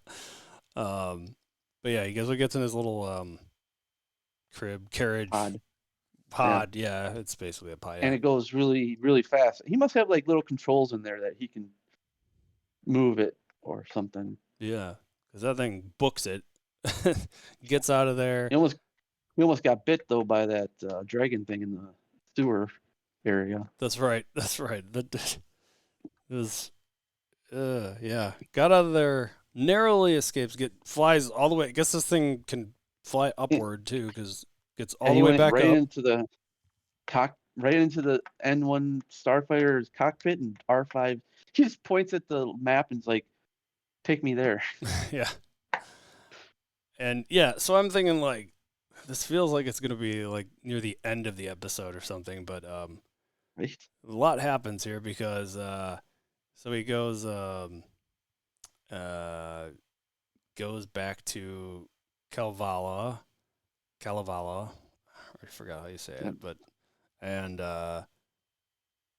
then so yeah, as soon as Bo-Katan sees the ship arriving, she's like, I'm gonna get rid of this guy once and for all. And as soon as the cockpit opens, she's like yelling at him, and as soon as the cockpit opens, we get she notices Grogu right away, like where's your dad or whatever, she's something like that, like where is he, and then immediately it says to have, I think, her droid download R5's data. Yep, so she can figure out where they landed and everything. And then we basically instantly see her in her ship heading for Mandalore with R5 as well, and I guess Grogu. I guess I didn't really thought too much about this. They just have her ship at this point? Yep, they left the other ship at. Right. I'm assuming at back at her palace. Kalvala. Yep. Yeah. So after they land, she's like, "I need you to guide me to him. Think you can handle that?" She's like being kind of like almost condescending to this kid, to this baby. And she's kind of rough around the edges around anyone. So I don't think she's ever been, especially now, but around kids.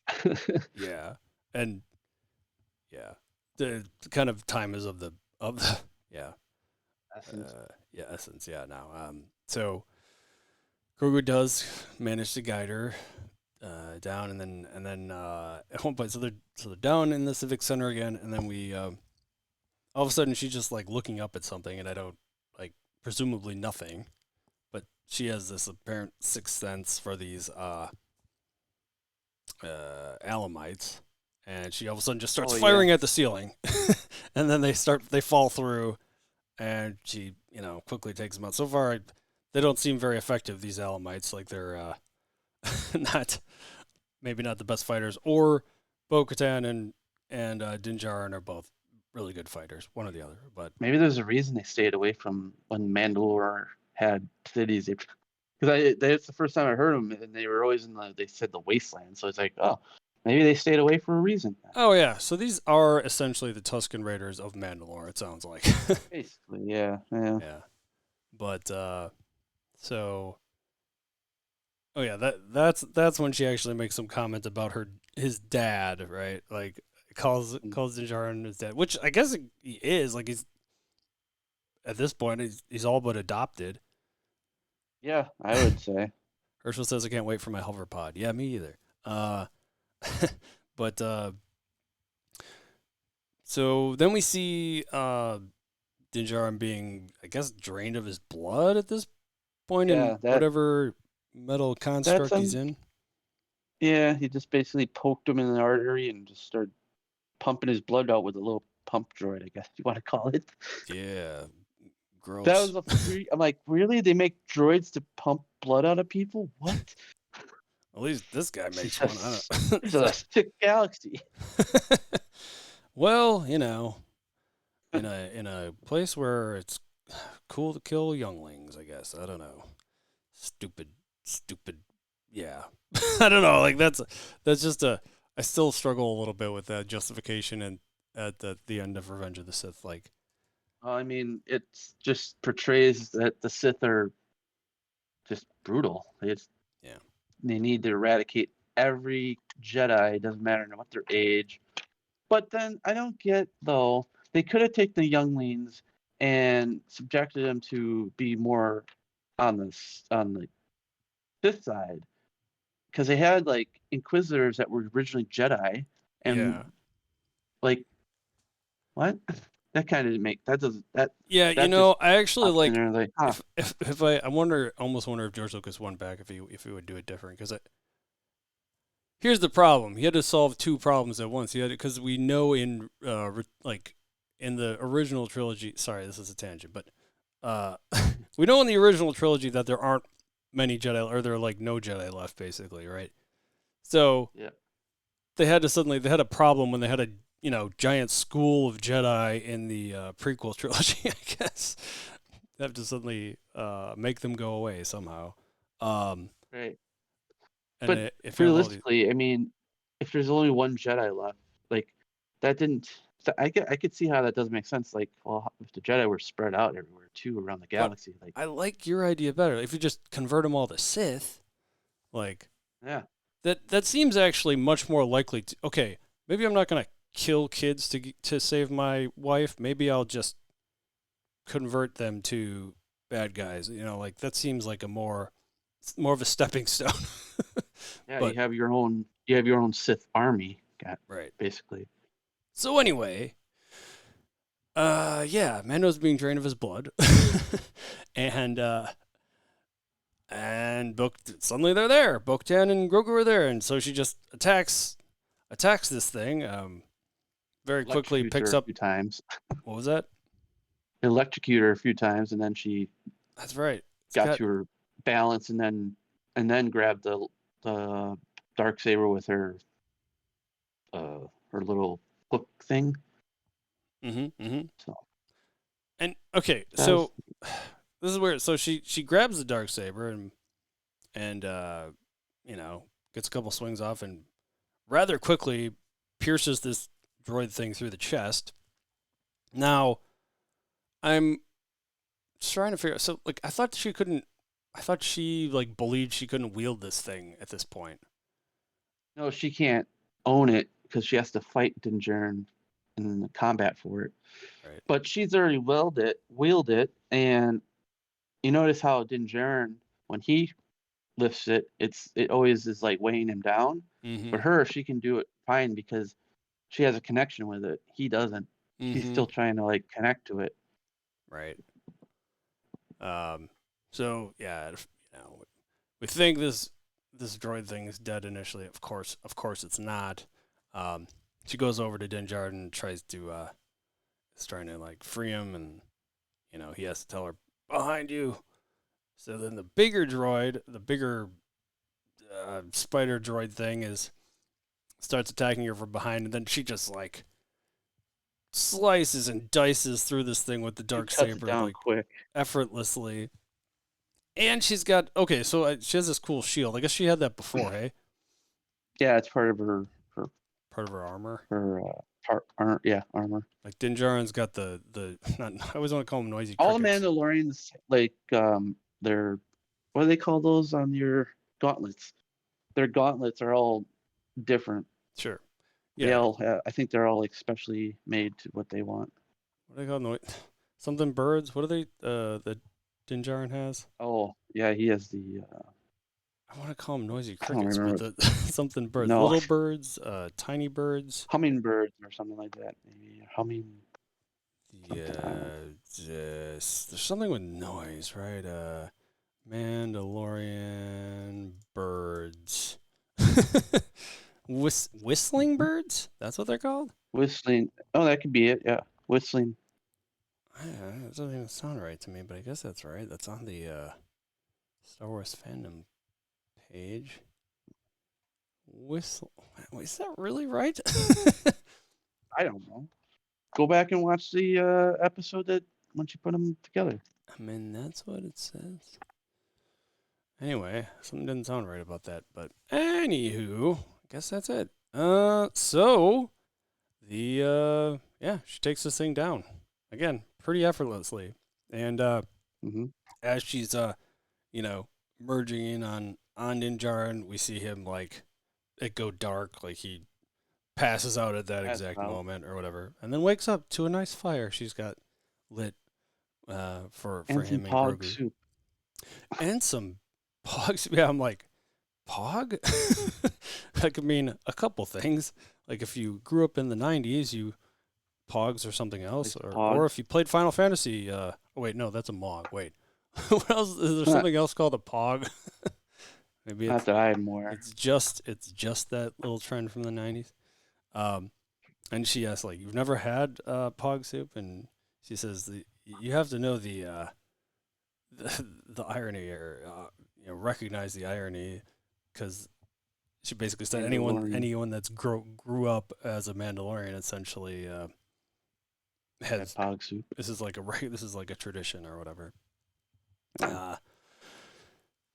So he's still adamant about going to the living waters, and she's like, "Are you gotta be kidding me?" Like after all this, like, and she's like.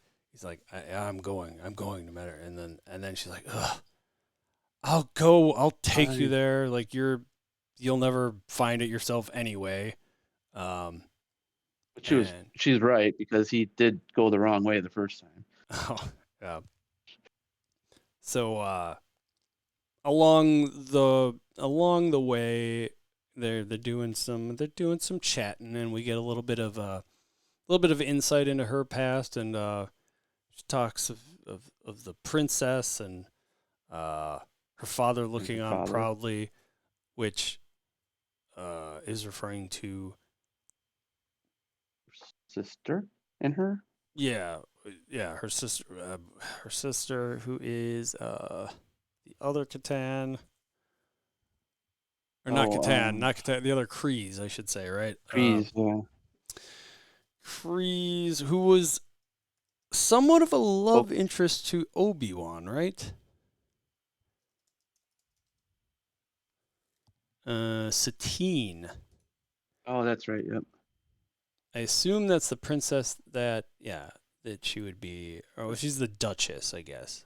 It's interesting that they say Yep. princess, That but that's the one that got by Maul. oh, you're just giving all the death spoilers. um, but yes, Yeah. she when she does talk about that her father at least had passed away on this episode, but Yep. uh, He passed away before I believe before the Clone Wars started. right, gotcha. Yeah, I was trying to remember if he showed up or not, but Because she had to have been very young when that happened. yeah, because there's like a big so in Clone Wars there's a big arc with Satine and Obi-Wan, and Bo-Katan doesn't really show up right away, right? Like she's Yeah, because she's part of Death Watch, oh which right, is now what the Mandalorians and where the armor is kind of like that's what's left of them.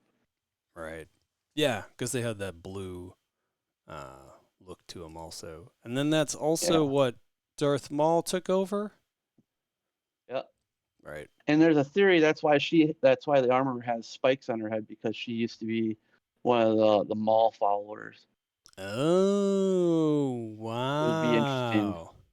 That Wow, kind yeah, of tied that in. makes sense. Yeah, wow, wow. Mm-hmm, mm-hmm, mm-hmm.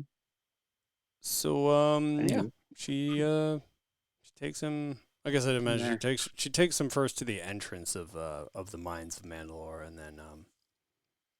and then they do eventually get to the living waters, and that's where. So she's in there. She's like she's got to talk up this place now and how it's like the legend. There's this legend of the mythosaur that this was a lair for the mythosaur and or mythosaurs. And she was reading a plaque as well. Excuse me. She was reading the plaque, like what that whole chamber was for. Right. And then goes on to say how that's how it became how the mythosaur skull became the symbol of the planet. Um, Mhm. which this was like I'm sure as a Star Wars fan I'm sure I should know this, but this was really the first I'd kind of come to learn that that's what that skull was, I guess. So that was cool. Thought I learned something neat and new. And then we see Djarin proceeds to start reciting this creed, I guess, before starts stripping off some of his gear. He's not going full. He has to keep the helmet on, of course. That's Yep. still part of the deal. But takes off just enough that's maybe he doesn't want to get wet. Starts entering the waters, and after a few steps, Disappears. disappears into the water. Gets pulled under. Bo-Katan, of course, immediately dives in after him. Has to swim down pretty far, it seems. I didn't realize that jetpacks can actually go underwater too. I was wondering that. I was thinking the same thing. Like, huh, yeah, that was news to me as well. So yeah, she goes all the way down to the bottom. That's where he's laying at that point. Has to grab hold of him and pull him up, and somewhere along the way, we're looking, okay, getting more to the surface, and we see a tusk of some kind initially, and an eye, and then oh my god! Like we all know what it is because we've seen that symbol so many times. It is the mythosaur. a freaking mythosaur. Not mythical anymore. Just a hilarious name to me, but still. But I know. yeah, obviously she sees this and she gasps. And Djarin's presumably out Well, at this she thought point. it wasn't. She probably didn't think it was real, and she's like, "Holy crap!" Yeah, which is crazy. But we're gonna She learn. probably wanted to get out of there just so she doesn't turn into food with Din. We're gonna learn so much more about these things. I'm excited to figure out to learn more. But yeah, they jump out of the water at the surface, and she's just gasping in disbelief at this point, especially if she thinks this is a myth. It's kind of like learning the Jedi are real or something. I don't know. But He already believed that because she worked with the Jedi. as an example, like Han Solo Oh, I know. learning that the Jedi are the Force. I'm- The Force is I'm- real, I guess.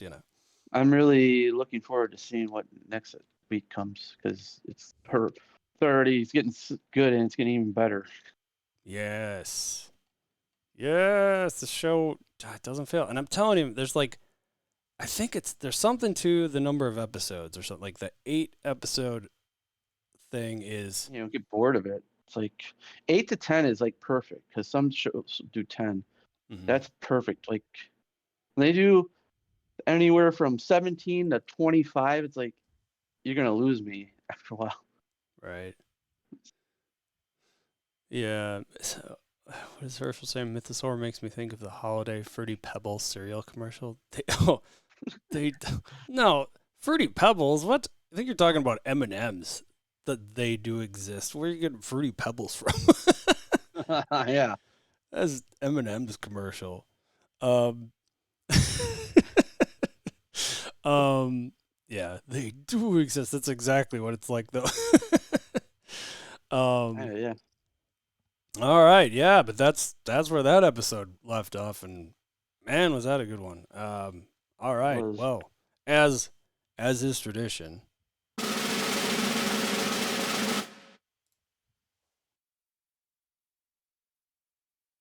Oh, 4.8. Oh dang! See, I thought you might go 7.5 or something. 7.5. How can I go 7.5? You're saying 4.5. Well, I'm not trying to talk you out of the 4.8 or anything. No, I'm not doing it. I like this episode. It was good. Yeah, I mean, I was even thinking. That's where my head was at. Was 4.75, and now I almost went to 5 because it was a really good episode. It was really good. I agree. You've talked me into it. I'm just gonna keep it the same again. I mean, I should say 4.75 just so I'm not always the same. But that's gonna make the math a little trickier. No, it's fine. I got this. It's just a little trickier. No, it's fine though. I got this. It's just 4.775 then as an average, and then we had 4.5 for the last one. Mm-hmm. Now it will get more interesting next episode. Indeed. Yeah, that's 4.99. Can it get better than this? All right. Well, Maybe. yeah. Let's see. This is fun though. Glad to be back Yeah. at it, watching some Star Wars. Love it. Woohoo! All right. Well, hey, thanks for listening, everybody. Thanks for hanging out with us, Herschel. Yeah. Hey, Yeah, if you thank want to you. write into us, let us know your thoughts. Disnerdsplus@gmail.com is the place you can do that, or the email you can do that at. The website is disnerdsplus.com. Maybe recording 7 p.m. Central on Wednesdays now. Over at twitch.tv/shavemaddox. That's where we record live. But yeah, otherwise you can find the RSS feed on our website. You can find Mike at Cool as a Cucumber. You can find me at ShaveMadOx. That'll about do it. Anything else? Yeah. No. It's good. Alrighty. Can't wait for next week. Sounds good. Have a great night, everyone. See you guys. Bye.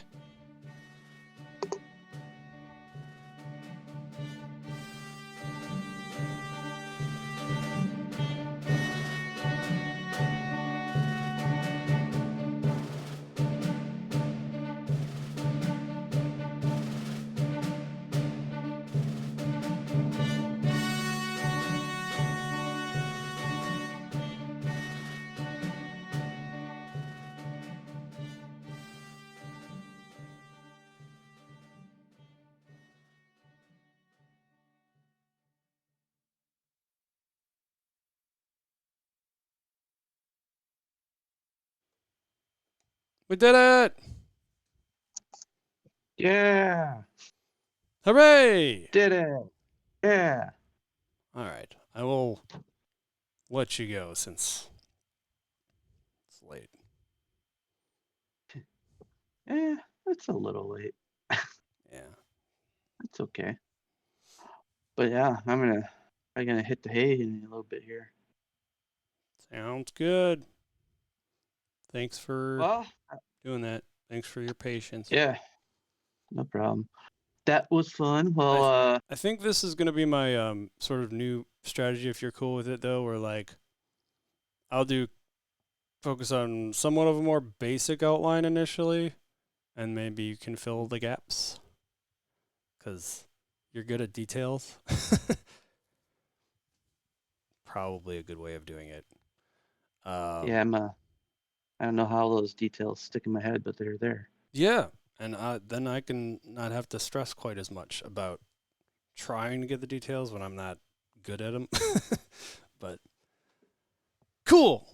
All right. Yeah. Have a great night. I'm gonna go to sleep. All right. Sounds good. Bye. Later. Thanks, See you on everybody. Friday.